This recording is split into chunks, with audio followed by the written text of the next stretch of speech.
Ladies and gentlemen, I'd like to welcome Miss Serene Poet to the stage here at Poets of the East. As you know, we bring poets from across the globe to share their work, talk a little bit about themselves, and share perhaps some poems that they don't normally get a chance to do because in the Zoom universe, we get our 3 minutes or we get our 4 minutes and that's it. Thank you very much.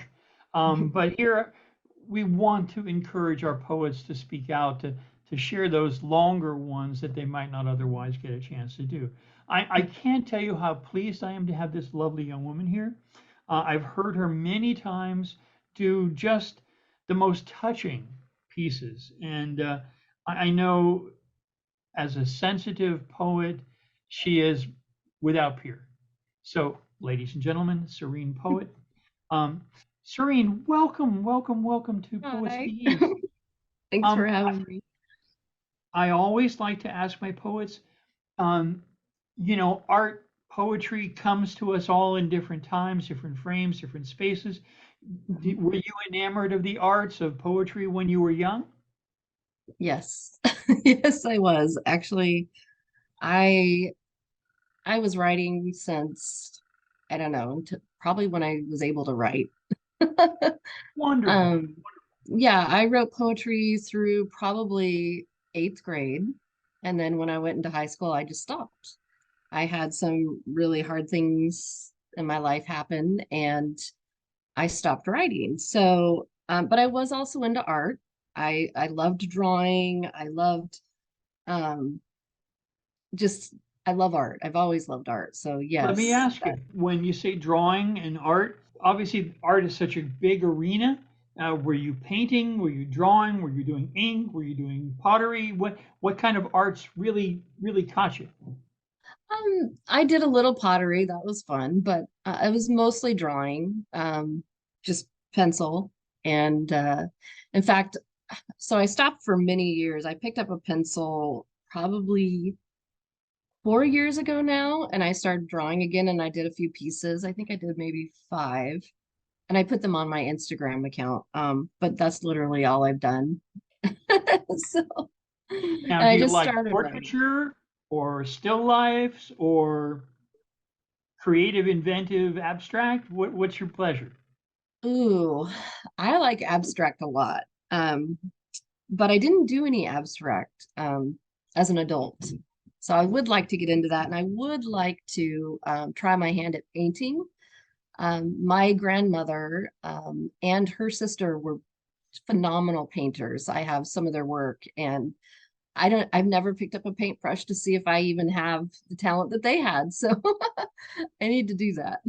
Painting, just whether you're talking oil or water or acrylic, there's so many means, so many media on wood, on canvas, on paper. It's just such a tremendously large arena. I used to favor abstract a lot, and of course I do cartooning, so I do a lot of political cartooning. But the thing I like about abstract is that it allows for so much interpretation. Mhm. It's almost, I'm putting this out there and I want your brain to collaborate. I want you to see, it's like that old, what do you see in the clouds, Well, Yeah. what do you see in the abstract? Is it you? What works for you? What doesn't? Let's Awesome. talk words. Were you wordsmithing? You said you stopped for a while in high school because life got complicated. It always does. Um, Yeah. uh, did you write in school? Did you do, the newspaper or the yearbook and that kind of thing? No. No, pretty much my trauma happened in junior high, so pretty much by eighth grade I had stopped writing and drawing and which is it's a shame, but it's not something I'm ashamed about. Right, right. Well, we all have our paths.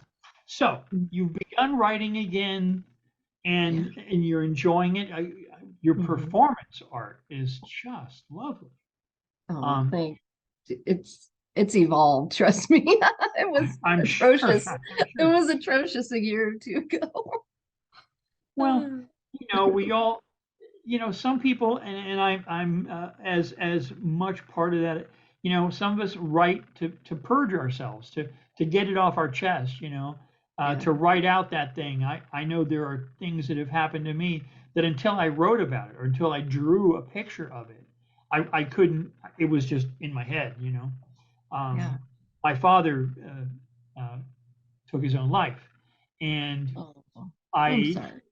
it was, he did it rather dramatically, he would, but the images that came to my head Mm, about that, I thought, you know, until I draw it out, until I literally capture that on paper, it's mm, going to be just in my head. And it yeah. was. And then once I drew it out and I drew it as a graphic cartoon, then it was done. And it doesn't bother me anymore. He It, did what he had to do, you know?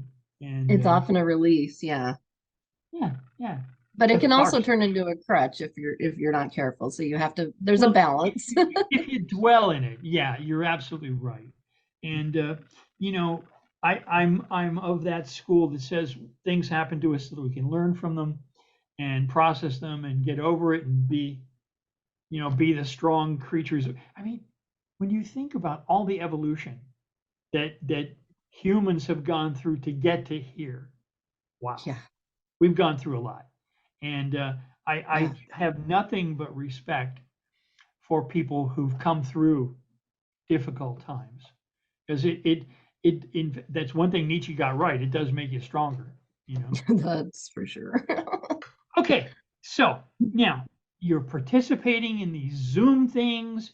What do you like about Zoom and what you don't like about Zoom? Oh, I love the Zoom open mics. I'm an ambivert, so I love being with people. So I kind of get recharged by them. That's what I love about them. And there's just been so many neat people that I've met, just including you are one of them. Just I don't know, it's a feeling of being accepted for who you are. I think that's huge, especially I mean, you just brought up the fact about how evolved we are, but why do we still have racism? Why do we still have hungry children? Why do you know what I mean? We're not Hey, that there. evolved. I didn't say that everybody's evolved. That I'm afraid is painfully obvious. Yeah. But many of us have already processed all that stuff Yeah. and have come a long way. And you know, one of the things that I like most about the Zoom community is, you know, our if you take the average person's takeaway from poetry as taught in school, it seems like a frivolous, beside the point Yeah. activity that no one should waste a moment of time on. But my argument is this: advertisements use rhyme, use poetry, jingles, songs, popular Yeah. songs, and then I get really down to the nitty gritty at sports events, which are so important in our culture. Oh my God! Yeah. You think what athletes are paid? You know, that's a value system. I mean, do they not chant at football games? Do they not chant at baseball games? Do they not chant at soccer? Of course they do. And why do they do that? Not because it's worthless, not because it is meaningless, not because it's a frivolous activity, but they're doing it because it has power. Yeah. Yes, I agree. Chanting poet lines are powerful. And the great thing about the Zoom community is we know that. We know Yes. that poetry is powerful. And your recognition and my recognition is not because we are X person with X bank account or X living expenses. We are a poet acknowledged for our poetry. Yeah. That's And that pretty feels it goddamn feels really democratic. good. Yeah. Yeah. The one thing I don't like about it, Yeah. and it's not even it's just a frivolous reason, Yeah. but I feel like everybody should unmute and like if you really love it, like show your praise for everybody. I think every open mic should be like that, you know? Some do. Some Some do. You do. know, they make a point of saying, okay, unmute and let's, you know, give them a little love. And I Yeah. like that. I like that. As a technology person, because I've lived part of my life as a technology person, I totally understand why we try to keep the noise limited so that each precious poet can be heard. I get that. But I think Yeah. your point's well taken. It would be a more engaging experience if we could hear that "oh" or "oh," over a good line delivered well. I Mhm. know I'm a person that does express myself with oohs and ahs and laughter and clapping and stuff like that. And I know as a performing writer myself, I appreciate that when I'm in a live house and somebody goes, "Oh, good line," or "Wow, that was, well done." Hey, you're right, it feeds you.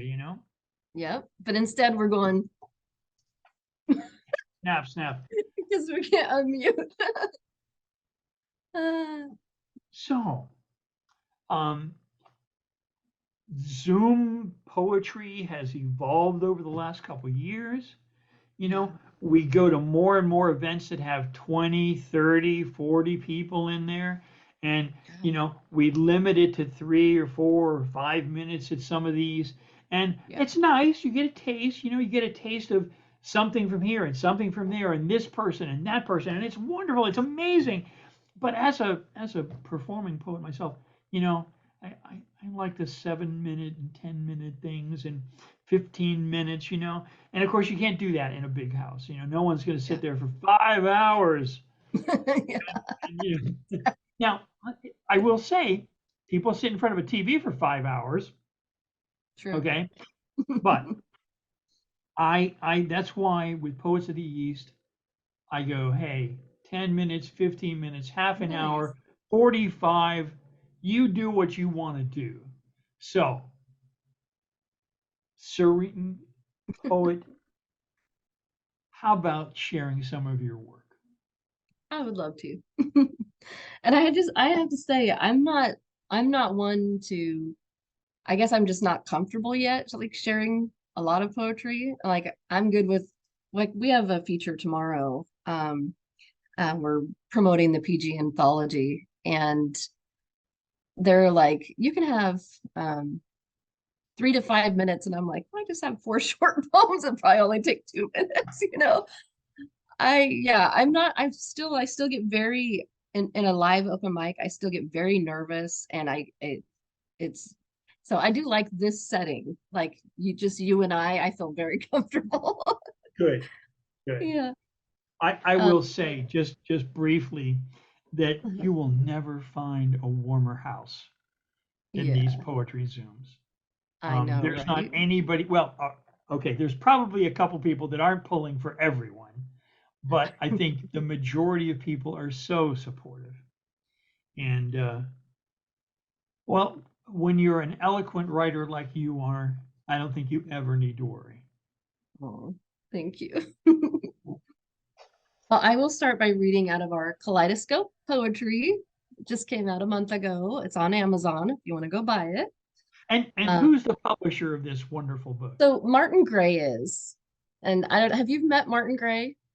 He's based out of the UK. The name doesn't. I don't can't picture a person, but I'll take your word for it. Yeah, he's a wonderful poet too. I mean, just like reading through this book, I can't believe I'm amongst these poets. That's how good they are. They're amazing. So I will read a few of my poems from this book first. The first one is called 40 Lashes. And I kind of like to do a little intro when I'm on open mics and tell what my poetry is about. So these next two that I'm going to read are about psychological abuse and narcissistic abuse, and I'm still healing from that. And if I'm being honest, it's a daily struggle still. Good for And you. yeah, Good for it's you. hard. Well worth the effort, my dear. You're too precious cargo for this. Thanks. So this first one's called 40 Lashes. Trauma, a tender grave we hide until dead rivers subside. Muscles taut, metalled, every ligament unsettled. As bones in agony twist, innards spill, echoes resist. Burning skin, fleshy acid rain, beckoning silent cry of disdain. Feels like 40 lashes given, offenses, fabricated rhythm, body flagged with stress, utterly depleted, depressed, trembling hands release toxic rot, stored up for years, nervous fraught, mind, mind wrung, dripping wet cloth, chaotic, melancholic, goth, trauma whittles, fully unbarred, unearthed, this life is a graveyard. And I kind of wrote that based on, I don't know if you know anything about, well, I'm sure you do. 40 lashes, speaking biblically, if you're sentenced to 40 lashes, it means you're basically going to die. It's a death sentence.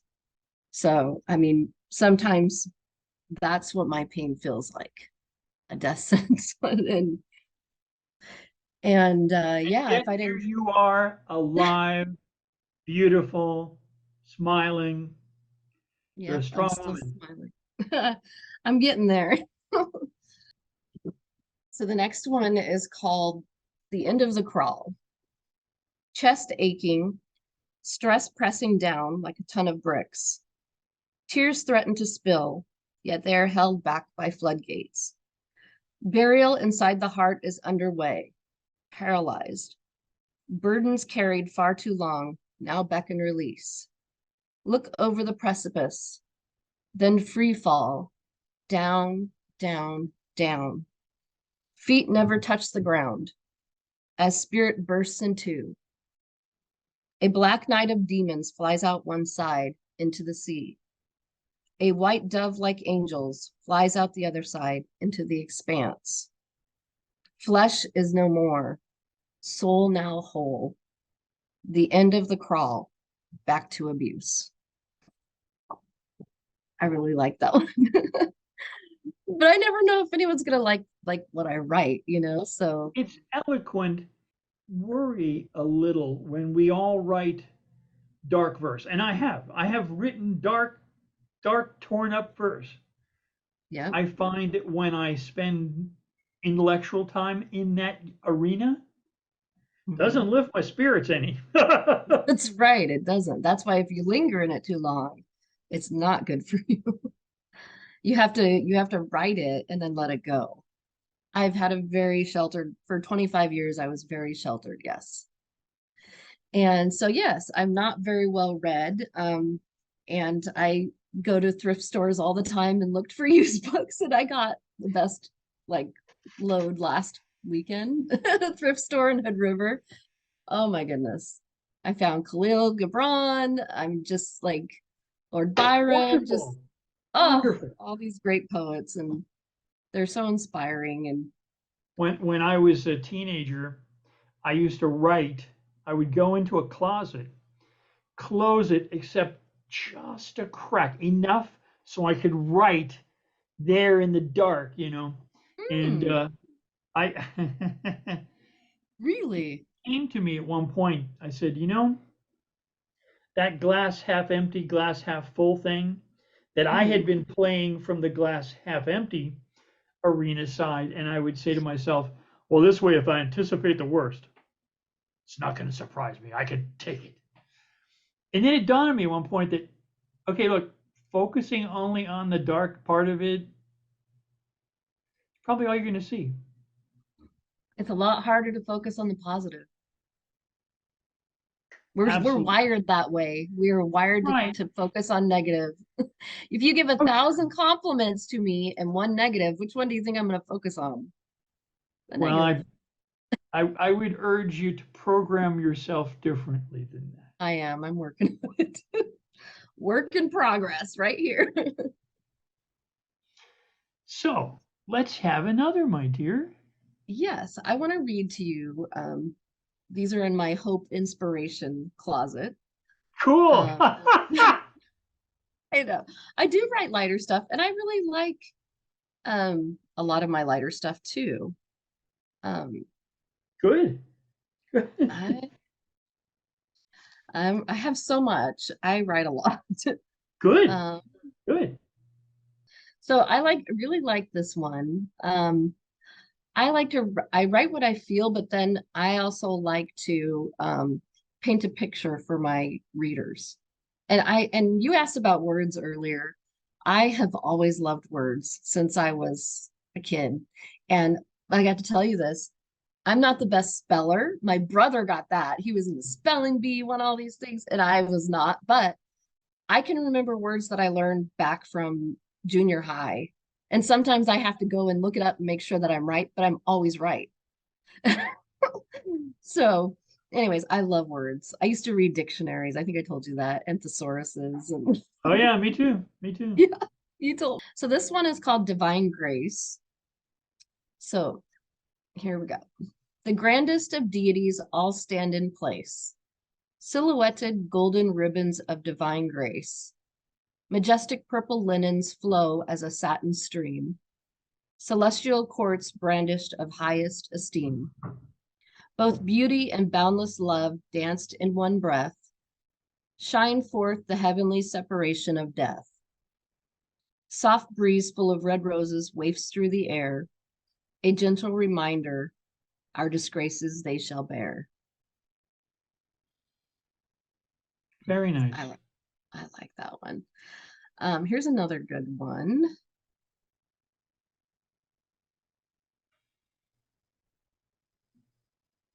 Well, this doesn't have all my poems in here.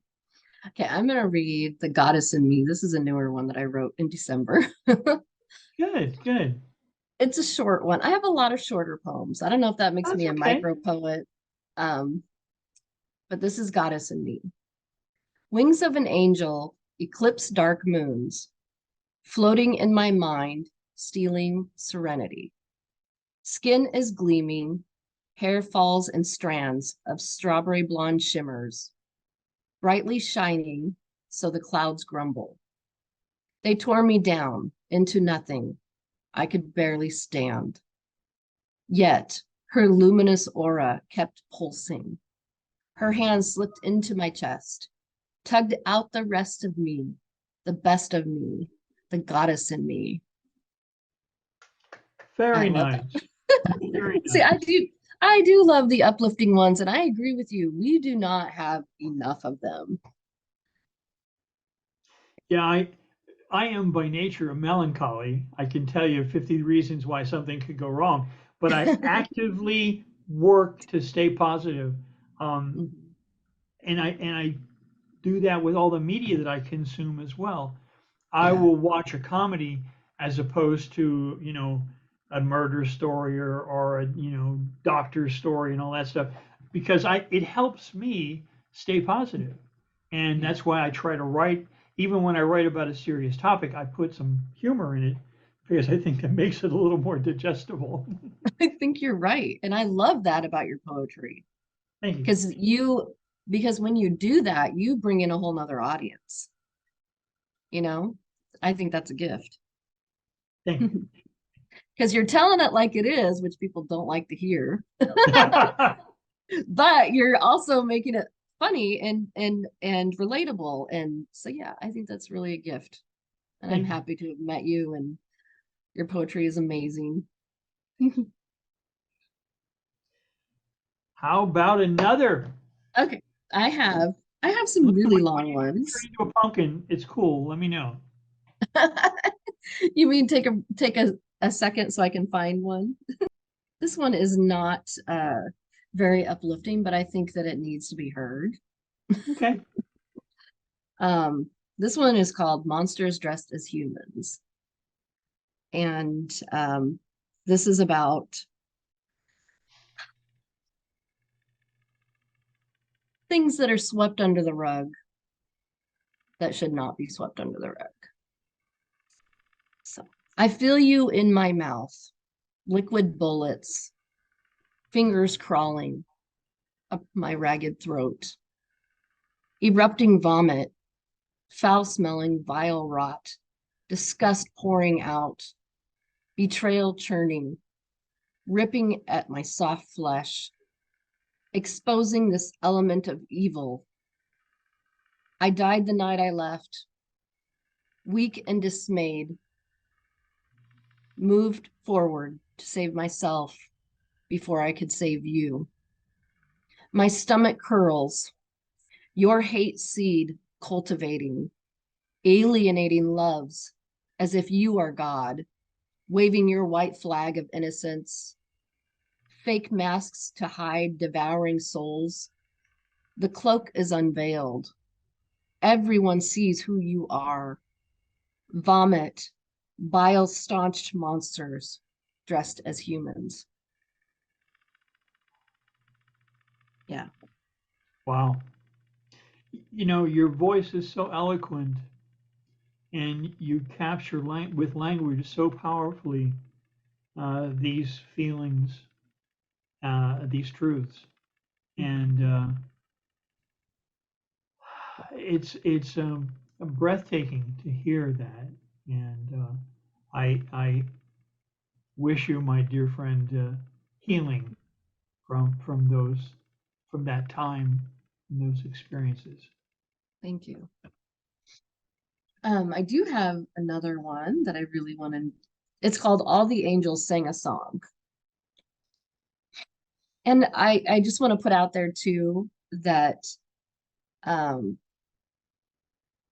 I how do you put this gently? There's so many people that are offended by religion or God or and I just want to put out there that I am writing just from my own perspective and what I have been through, you know. So yeah, I do write a lot about angels and God, and this one's called All the Angels Sang a Song.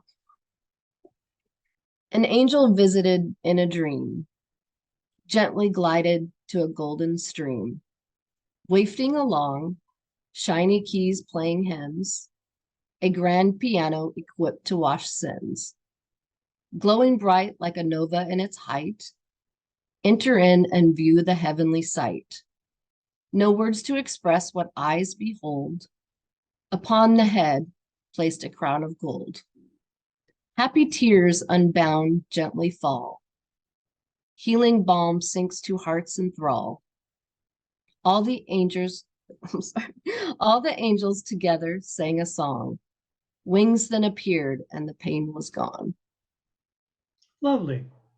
Thanks.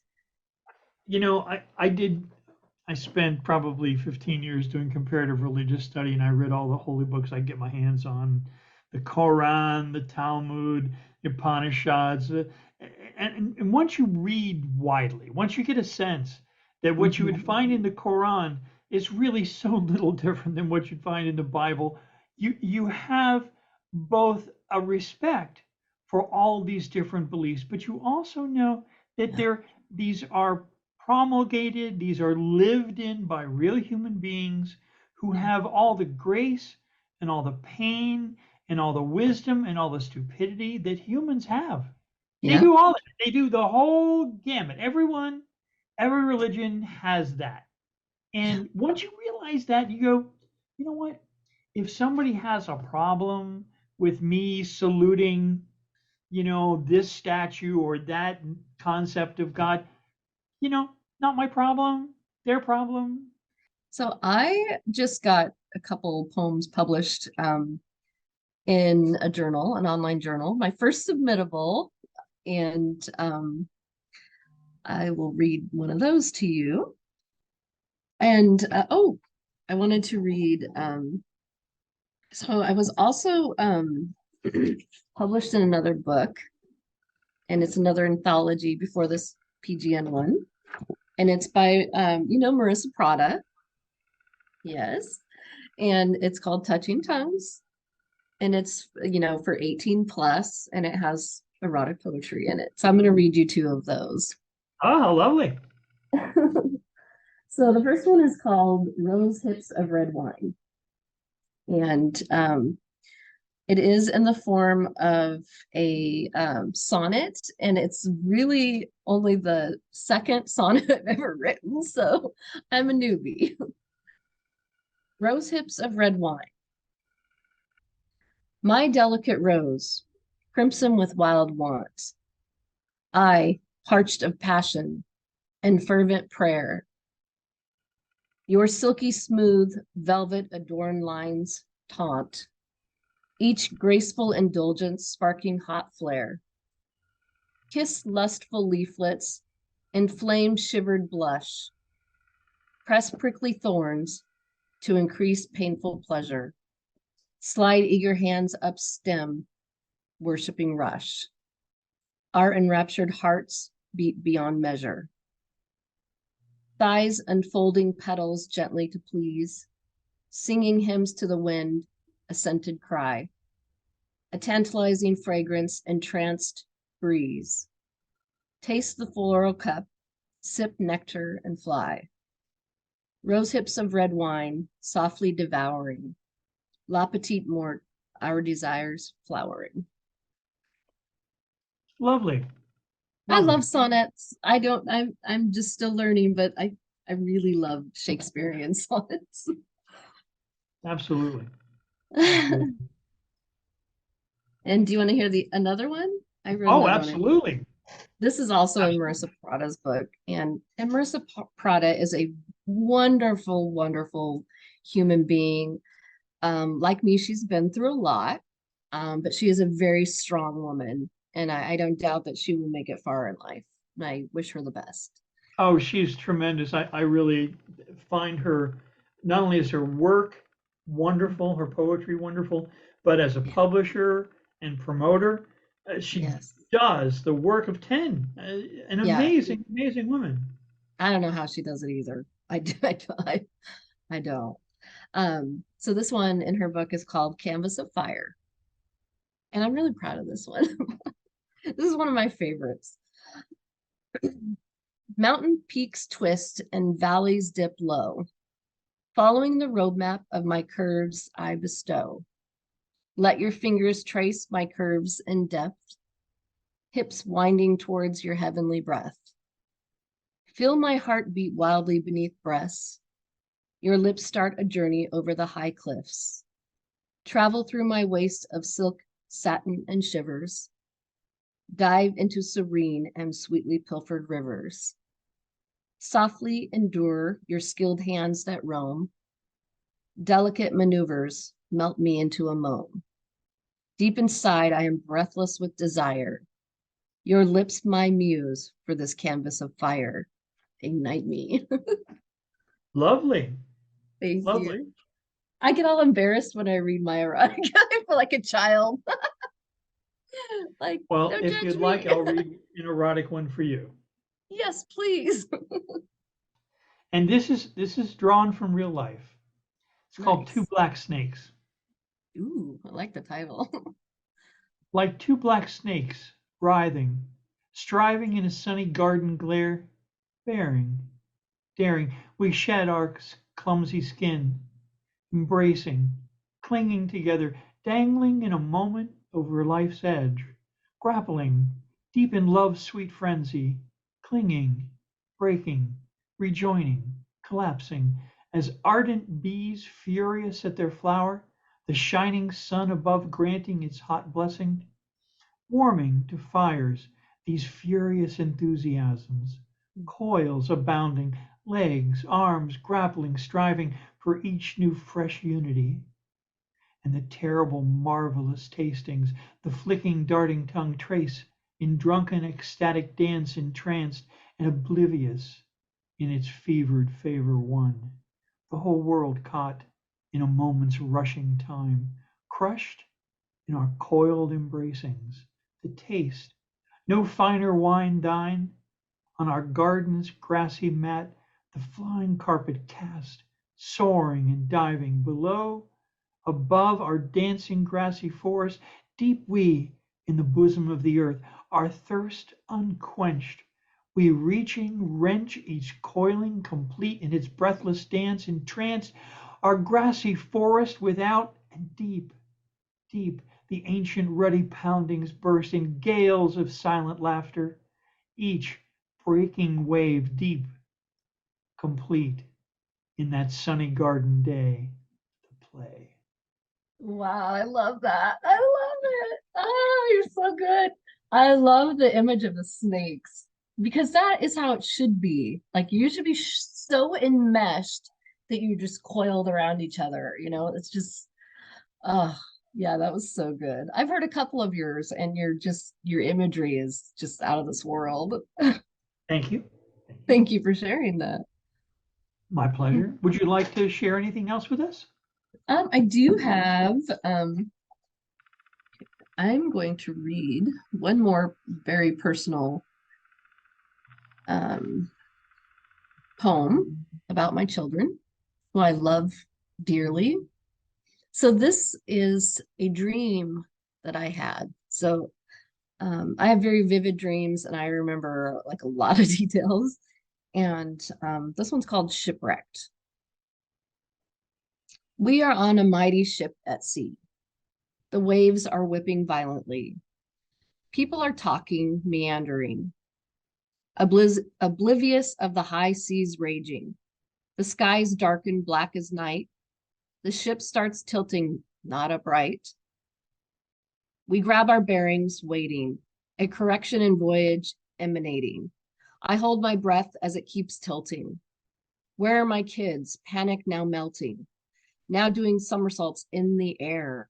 My body thrashes as I say a prayer. I know that soon our ship will sink. Upside down, waters rushing on the brink of drowning, of sweet relief from strife. Unconscious now, floating, end of life. But I also wrote an alternative ending. Oh, yeah? Mhm. Go ahead. Okay. Feeling fortunate, we were up on deck, put on our life jackets, and prepared to wreck. Pulled my kids close and clung to hope that we would be saved and able to come. And Good for you. I'm still clinging to the alternate ending. Sure, sure, absolutely.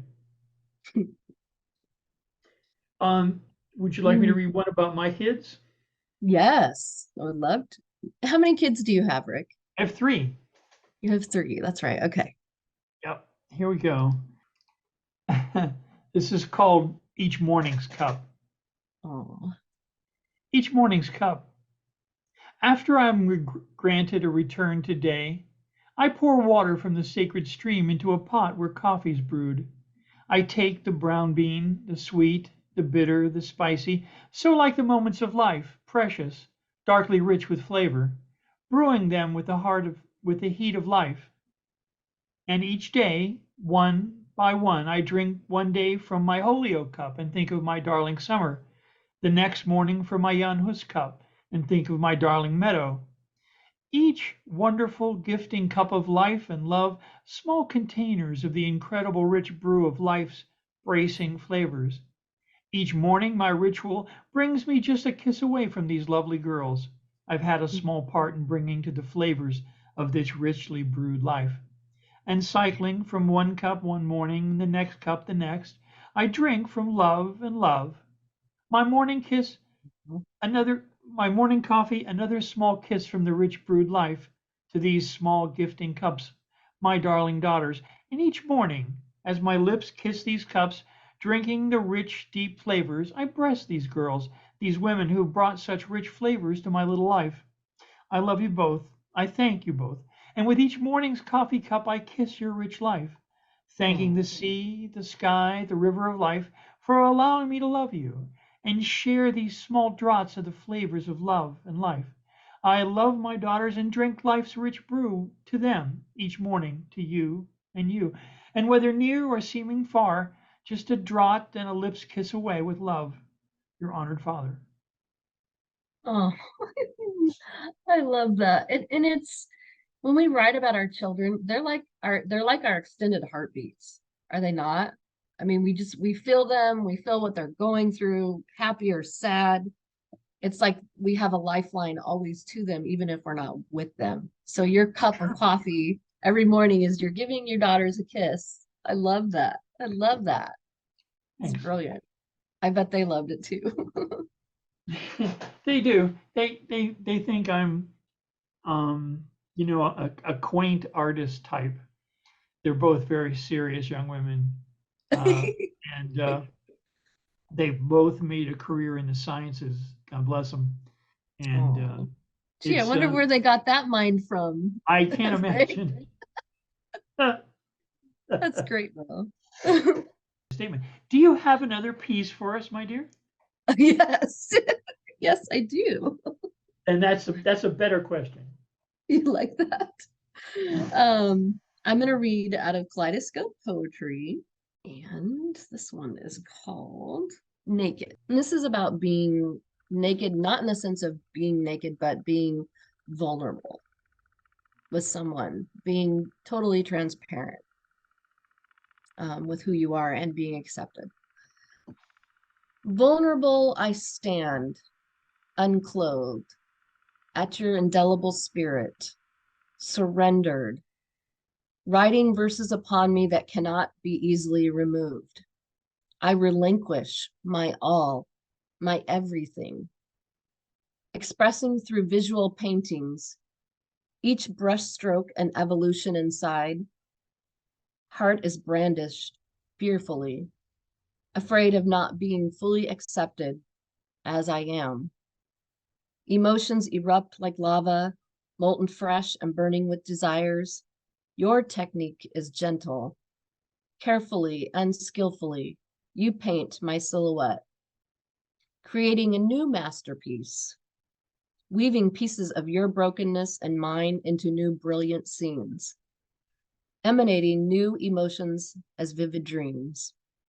Our souls so entrenched they breathe new air, forging this newly painted canvas with an artistry our beating hearts will not soon forget. That's it. Very Very nice. proud to be in this book. Very nice. Thank you, Rick. Do you have another one, dear? Um, let's see. Yes, I do. Good. Good. I have so many. Good. Ooh, this is one I wrote last year, back in May, and it's called I Met God Today. I met God today. I heard her voice, audible and smooth. Her voice had no gender, yet I felt feminine energy wrapping wings around my small, frail shoulders. Her shiny hair glistened like the sun, although the sun was hidden. I felt nothing but shame. Surely I was not a good person. She ignored my raspberry shame, began to speak to me. Her words fell from her lips. Down they cascaded, a flower trellis that softly landed upon my skin. My grief was a heavy burden, yet her words dried my tears. I felt at peace, even with my chest still heaving. The 13-year-old in me finally got her wings. Her worth so vivid it glowed. Under her skin, fireflies buzzing. The God she used to know was not a loving God. He was a punisher. She was a lowly dog, begging for scraps of forgiveness. It had to have been her fault. This, though, this light was forgiveness. It spilled out into the air, light covering darkness. Shame no longer buried roots. I felt love. I felt love wrap around my psyche. In midair, I felt it. I finally felt love for myself. Bravo. Thank Bravo. you. Thank you for having me. It's been a delight. Likewise. Well, thank you so much for joining me. It's been a real pleasure. Same. And in a week or so, when it's ready to push up there to the web, I'll let you know. Thank you. Thanks for having me. It's been fun. Pleasure. I think of you as a very fine writer and a friend. Thanks. Thank you. Likewise. You have a good afternoon, my dear.